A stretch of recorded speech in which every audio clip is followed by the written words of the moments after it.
A workaholic economy.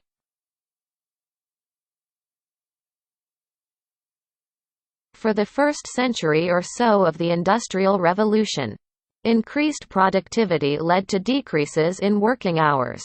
Employees who had been putting in 12-hour days, 6 days a week, found their time on the job shrinking to 10 hours daily, then finally to 8 hours, 5 days a week. Only a generation ago, social planners worried about what people would do with all this newfound free time. In the U.S., at least it seems they need not have bothered.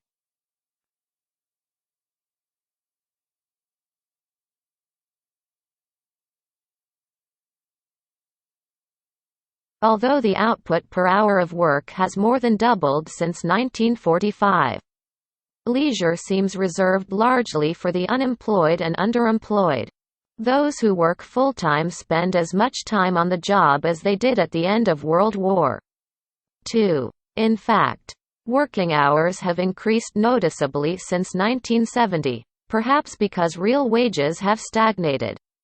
Since that year, bookstores now abound with manuals describing how to manage time and cope with stress.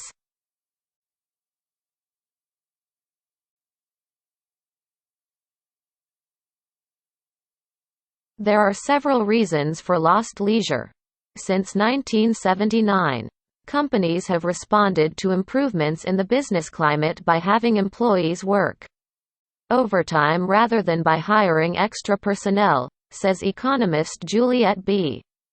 Shore of Harvard University. Indeed, the current economic recovery has gained a certain amount of notoriety for its jobless nature. Increased production has been almost entirely decoupled from employment. Some firms are even downsizing as their profits climb. All things being equal, we'd be better off spreading around the work, observes labor economist Ronald G. Ehrenberg of Cornell University.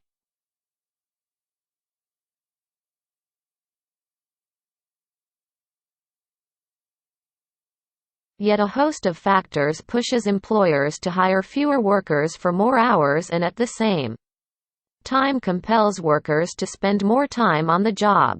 Most of those incentives involve what Ehrenberg calls the structure of compensation. Quirks in the way salaries and benefits are organized that make it more profitable to ask 40 employees to labor an extra hour each than to hire one more worker to do the same 40-hour job.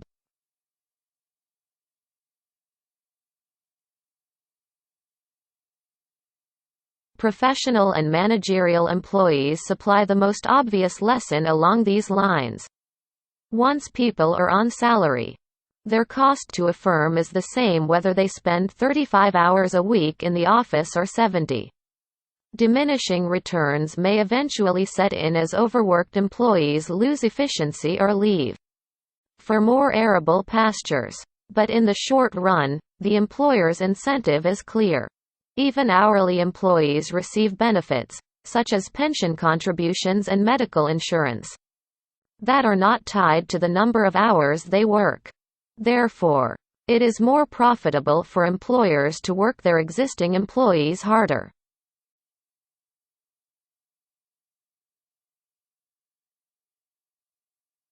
For all that employees complain about long hours, they too have reasons not to trade money for leisure. People who work reduced hours pay a huge penalty in career terms, Shore maintains. It's taken as a negative signal about their commitment to the firm. Lot Balin, of Massachusetts Institute of Technology, adds that many corporate managers find it difficult to measure the contribution of their underlings to a firm's well-being. So they use the number of hours worked as a proxy for output. Employees know this, she says, and they adjust their behavior accordingly.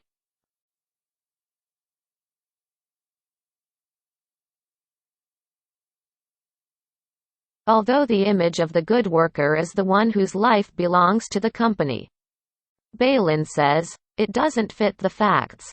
She cites both quantitative and qualitative studies that show increased productivity for Part-time workers.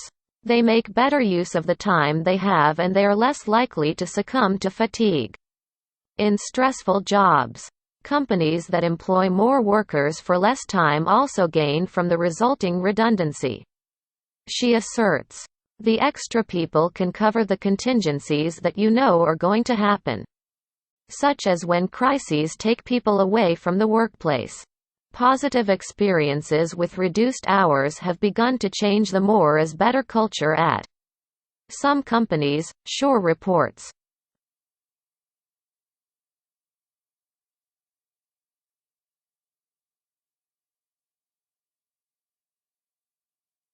Larger firms, in particular, appear to be more willing to experiment with flexible working arrangements.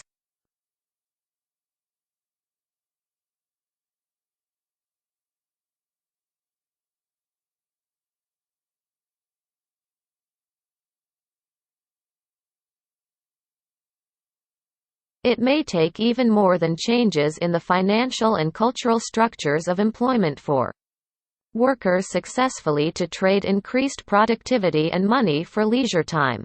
Shore contends. She says the U.S. market for goods has become skewed by the assumption of full-time, two-career households. Automobile makers no longer manufacture cheap models, and developers do not build the tiny bungalows that served the first post-war generation of home buyers. Not even the humblest household object is made without a microprocessor. As Shore notes, the situation is a curious inversion of the appropriate technology vision that designers have had for developing countries. U.S. goods are appropriate only for high incomes and long hours.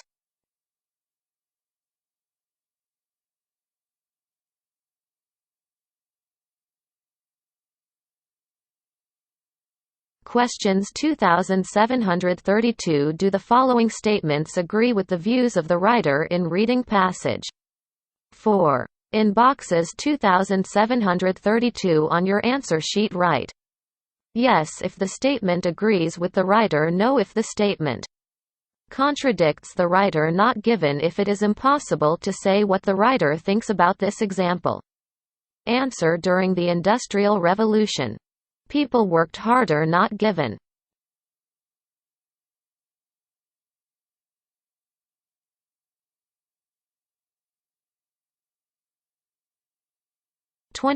Today, employees are facing a reduction in working hours. 28 social planners have been consulted about U.S. employment figures. 29 salaries have not risen significantly since the 1970s. 30 The economic recovery created more jobs. 31 Balin's research shows that part-time employees work more efficiently. 32 Increased leisure time would benefit two-career households.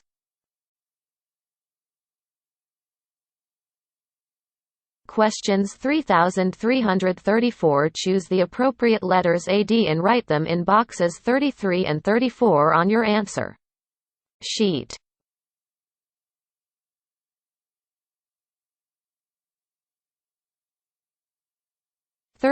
Balin argues that it is better for a company to employ more workers because a. It is easy to make excess staff redundant. b. Crises occur if you are understaffed. c. People are available to substitute for absent staff. d. They can project a positive image at work. 34 Shore thinks it will be difficult for workers in the U.S. to reduce their working hours because a. They would not be able to afford cars or homes. b. Employers are offering high incomes for long hours. c. The future is dependent on technological advances. d. They do not wish to return to the humble post-war era.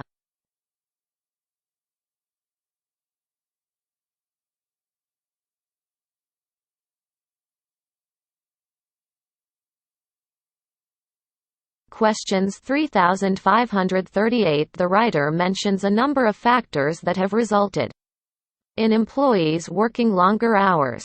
Which four of the following factors are mentioned? Write your answers. A. in boxes 3538 on your answer sheet. List of factors A. Books are available to help employees cope with stress. B. Extra work is offered to existing employees. C. Increased production has led to joblessness. D. Benefits and hours spent on the job are not linked. E. Overworked employees require longer to do their work. F. Longer hours indicate a greater commitment to the firm. G. Managers estimate staff productivity in terms of hours worked.